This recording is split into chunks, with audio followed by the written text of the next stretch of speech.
Halo Firefight. It's a bit of a sore subject in the Halo 3 community due to the fact that Halo Reach, its main competitor in the Halo series, had a really good firefight, and of course Halo 3 never actually had one of its own. Now I'm personally Team Reach, so I'm very glad that it will always have this advantage over Halo 3, which arguably had a better campaign. I'm also exceptionally glad that a single man snorting G Fuel at 3 o'clock in the morning didn't just magically make a really good Halo 3 firefight that completely overshadows anything Halo Reach could ever do. Well, shit. So look, this mad lad made a mod, and it's like really fucking good. How good exactly? Let me put it like this.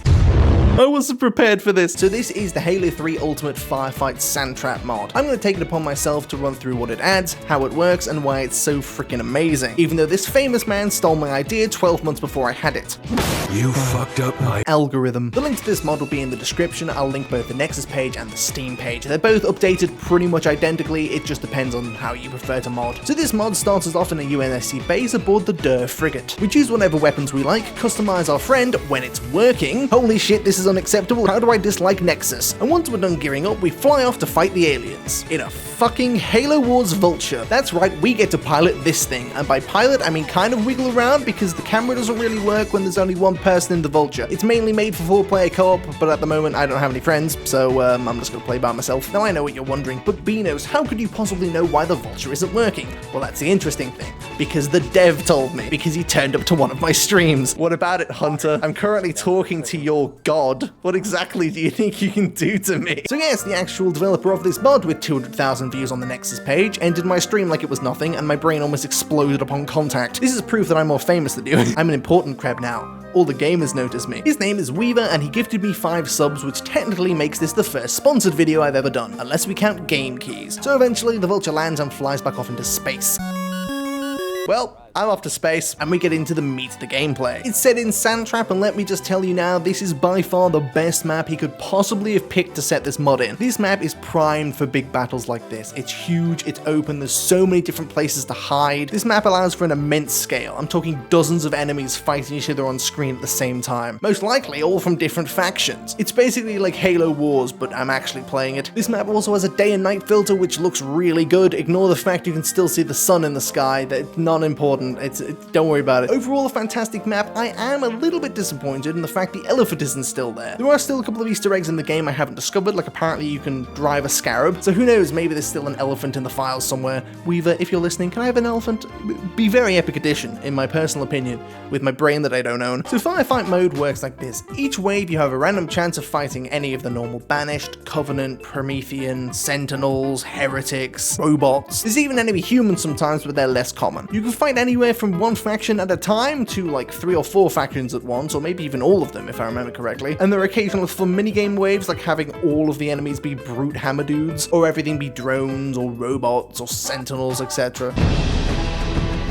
Every time you complete a wave, you get to choose from 3 possible rewards. They can be anything from vehicles, to weapons, to allies. I can have a group of 3 ODSTs, 2 friendly hunters, or a hornet. After 5 or 10 waves, you get to the end of the round and you get to fight a boss. There's about 5 bosses in total, all for their respective main faction. You have the Grave Mind, you've got Sparky, you've got the entire Covenant, which includes the 3 Prophets and Tartarus. Hey, I don't suppose any of you fuckers have seen Tartarus, have you? Because he's somewhere and he's gonna kick my ass. You have the Didact, and last but not least, you have an entire enemy scarab. There's also this brute dude that appears every so often to take you to this arena where you can't die, otherwise you lose the possibility of having rewards that you can't get outside of this little mini arena. They give you a bunch of allies, and it's very different from the normal wave system. After you fight each boss, you get to choose your own hero. Heroes can't die, but they can go down, which means that you're still stressed out when you're trying to revive them, and if you leave them down for too long, they die until the end of that wave. I'll go more into them later, but there's a ton to choose from, anywhere from Noble 6 to Dare from the ODST series. The waves slowly get harder and harder as you go on, and are completely random, which means no one playthrough will be like another. And of course at the end you've got the boss gauntlet, and then you've got overtime mode if you manage to get past the final boss of the whole thing. You get occasional calls from like your AI friend or like another team that's fighting a bunch of enemies, as well as like that enemy brute dude who I told you about that takes you to the arena. He talks to you as well. There's a bunch of lore going on, basically the Flood do some weird stuff. So yes, the little campaign that's going on is very investing. And after you fought the final boss and are in overtime, you basically just run around collecting every single hero like Pokemon. Now personally, all all of these additions make an amazing stew of probably one of the best gaming experiences Halo has to offer, especially considering this is a mod and not actually made by a Bungie developer, unless we were secretly a Bungie developer, which would explain a lot of stuff. I especially like the drop system. Having new allies, new vehicles, new weapons be added after every single wave is a great way of allowing people to keep playing without getting bored, because they're going to keep getting new stuff. It's an excellent reward system. So now that we know how Firefight works, let's talk about the people we'll be fighting and who we'll be fighting them with. So let's start with the allies. The allies in this mod are mint. What is this I'm witnessing?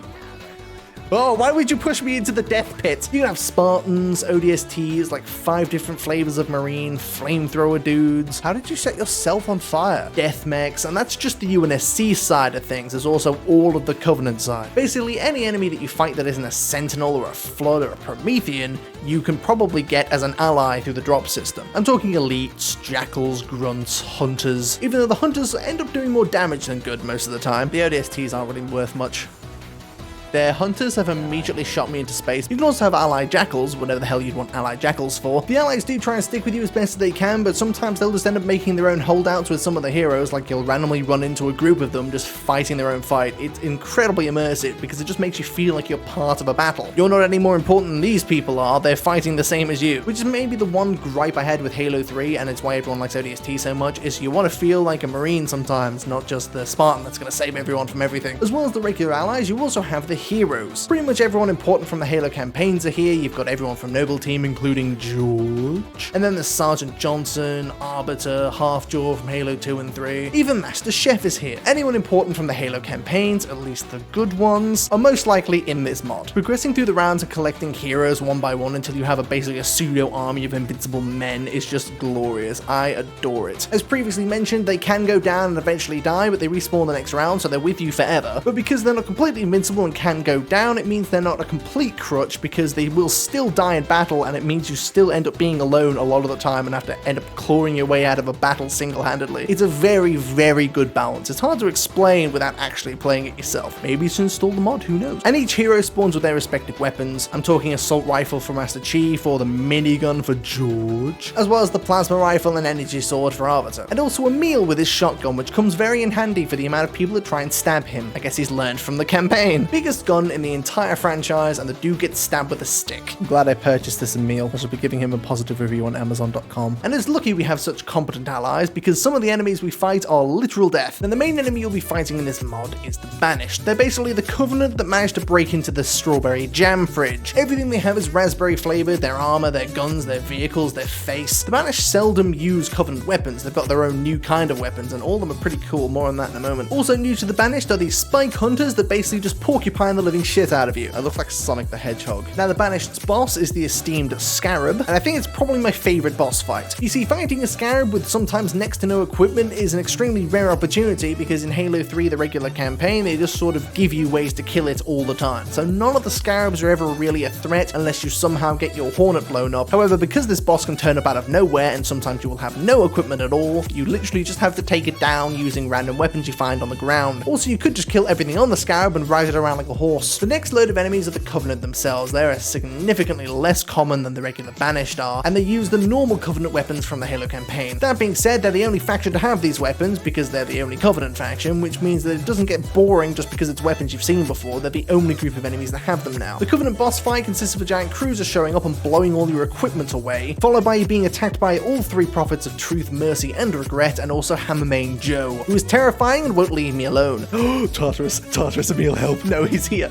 I warned all of you and none of you believe me. I surrender. You can have all of the Funyuns. And to add insult to injury, they're also dropped down with like 1,000,000 honor guards. Basically, just keep a steady supply of emergency meals packed away for whenever Tartarus comes for that ass. The next faction is the Sentinels. They only really appear on their boss fight with Guilty Spark and also the Heretic leader, and I think that's also the only round that the Heretics appear. However, because they're blended, this does also mean that the Sentinels have the Enforcers back, and of course the Enforcers from Halo 2 are awesome. Whoa, there's one of those fucking huge Sentinel things things from Halo 2. That's fucking awesome. Spark essentially hits you from far away with a really loud beam. Is that Guilty Spark? Why is Guilty Spark here? The heretic leader tries to get close to you, but there's 3 of him and you can't quite figure out which one it is, much like in the Halo 2 campaign. Emil, fucking kill him. You have a shotgun. And the heretics are ground forces while the sentinels cover the air.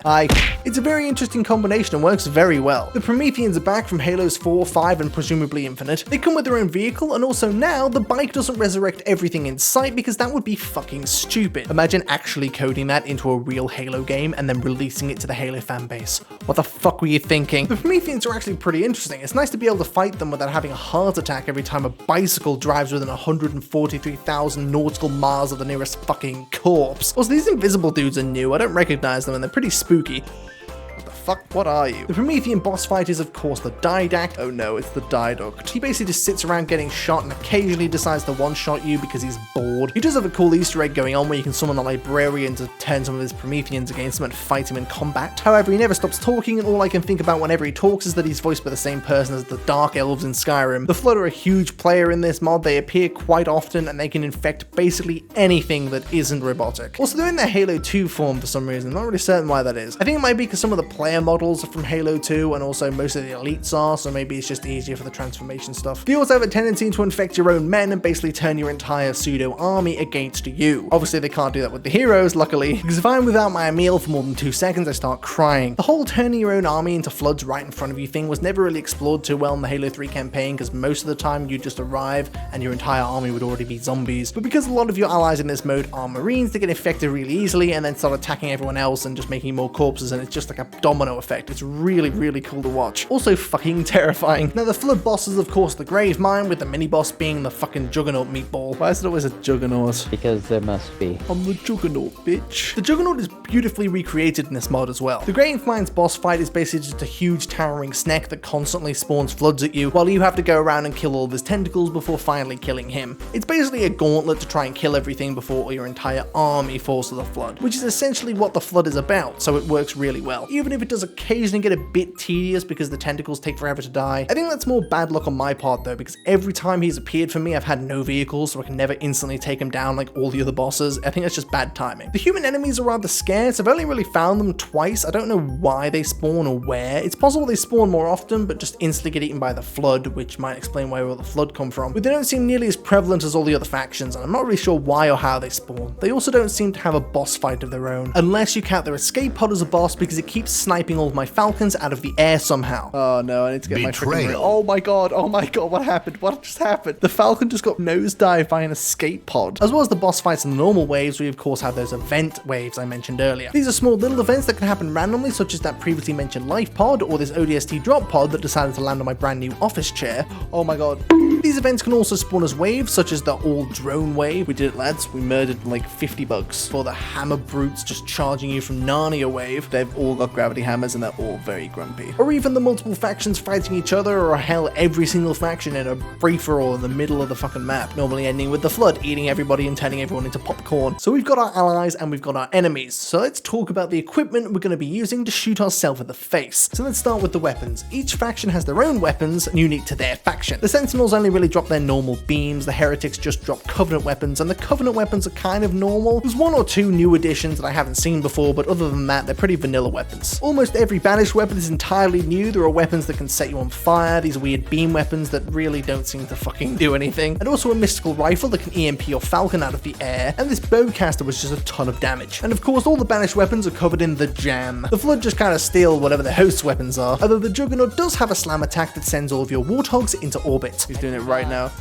Oh my god, that was my Warthog, you dick nose. One of the people in there had my minigun. The stars of the show, though, are definitely the UNSC guns. We've got the Railgun, the Vulcan gun, I can't really remember its name right now, a bunch of guns ported from different titles like the DMR from Halo Reach, or the pistol from Halo Reach, or the target locator from Halo Reach, and also the sticky grenade launcher from Halo 4, and also everyone's favorite, the assault battle rifle. This thing is worthless. I don't know why people keep adding this. There's one in the Mythic Overhaul. They both do 0 damage. What is with this gun doing nothing? I'm pretty sure it's an April Fool's joke. There's one new gear in the game, which is literally just this AI-based turret that just miniguns people to death. It's amazing, and they're all over the map. Other than that, all the other normal abilities are there too. So last but not least, let's talk about the vehicles. So there are 2 new Halo Wars tanks, one of which I haven't seen anywhere, but apparently it does exist. We've got the Ruffle Chair, just rolling around on a literal ruffle chair. There's an Elite just in it. Definite Eggman vibes. There's Durr motorbikes, a Needle Ghost, new Promethean vehicles, Robot Grunts, 5 different new flavors of Warthog, including a flamethrower one. Don't drive into the fire, you absolute Venus. And also the immortal Troop Hog. As well as the new ones, almost every Halo vehicle from the series is here, including the Grenade Launcher Falcon. RIP Fergus, you were too good for these sands. There's also the infamous Sparrowhawk, which I didn't get to use because the game ate it right in front of me, and also the game dev. What the hell is that? Is that a giant fuck-off attack helicopter? No, you broke it immediately! Why would you break it immediately? I wanted that. Weaver, you made this mod. Build me a new one. I was very grumbly that he stole my new airplane. Clearly he used his god powers to just ruin the Pelican. And of course we have the mighty Scarab, as well as a friendly Scarab if Mr. Weavers is to be believed. And I think that about covers everything. This mod is colossal, and it's very easy to see why it's the 2nd most downloaded mod in the Master Chief Collection's history. Quite the achievement, I must say. This mod has a ton of replayability and is reaching its final update soon. So if you too are fed up of Halo's steady decline into the abyss, just come back to Halo 3, man. We've got Firefight now, we've got a new campaign, we've got all sorts of shit. I can only imagine how many hundreds or thousands of hours have been put into this mod, so be sure to check it out in the description. I'm sure Mr. Weavers would greatly appreciate it. I appreciate the dev for stopping by my streams and also giving me all of his money, and I also appreciate you, the epic gamer, for watching all the way through the video, unless you skipped here, in which case why, this is the outro. The channel recently hit 3,000 subscribers and also breached 250,000 views on YouTube, which means I think the official total for all of the socials I have is like 1.5 million total views now. Also, I have fan art on the literal wall of my room. So yes, very excited. I still can't believe people just made me art. It's unreal. So thank you to everybody who supports the channel. I love making stuff like this, even though it is rather time consuming, so I'm glad people do enjoy it, even if most of them click off in the first 2 seconds. Keep an eye out for the new videos. I'm gonna probably go to sleep. So yes, I'll see you next time. Do they not make chocolate Captain Crunch anymore? I don't know, actually. Because they did. They made the shit out of it when I went to Florida in 2015. I just ate that shit. I ate an entire box in a single day.